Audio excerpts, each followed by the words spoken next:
My boyfriend has been living a double life, and now I am friends with his wife. I just found out my boyfriend has been living a double life. I was cooking breakfast when the phone rang, and when I answered the call, it was some random woman called Emily asking for my boyfriend.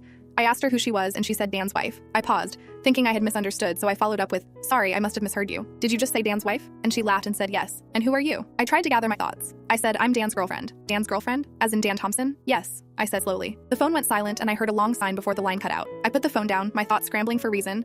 I ran upstairs and calmly walked into our bedroom. Dan was getting ready for work, so I sat on the bed watching him change. He asked, "Is everything okay?" I looked at him and said, "I was just on the phone to your wife." His head snapped around, eyes wider than I had ever seen them. "How did she sound?" he muttered. Taken aback, I said, "Confused at the idea of you having a girlfriend." He rolled his eyes and said, "We divorced years ago, think nothing more of it." He had never told me he was married before, and we have been together for 6 years, so I didn't believe him. Besides, he looked defensive. Something wasn't right, and even down to the way he stood looking at me reeked of guilt. I asked him if he had a second phone. He shook his head. I asked him if he had any secret children, a second mortgage, or any holidays planned to Disneyland. To that, he laughed and said that I was the only woman in his life, but neglected to answer my question about children, which immediately aroused my suspicion. He shortly went to work with a smile plastered on his face. I lured him into a false sense of security, kissing him as he left. But then I got to work. I turned the house upside down, inside out and back to front. I found 2 black suitcases I had never seen before hidden at the back of the wardrobe. One of them had a receipt inside from the Hilton in London, which we had never been to. That could have been for a work trip, but the bags were new. I went into the garage and emptied every box and bag I could find. Eventually, I found a set of car keys in an oil can, placed into a large stack of shelves. It was for a Ford Fiesta, which neither of us drove. I knew that there was a public car park nearby, so I took a walk up the road,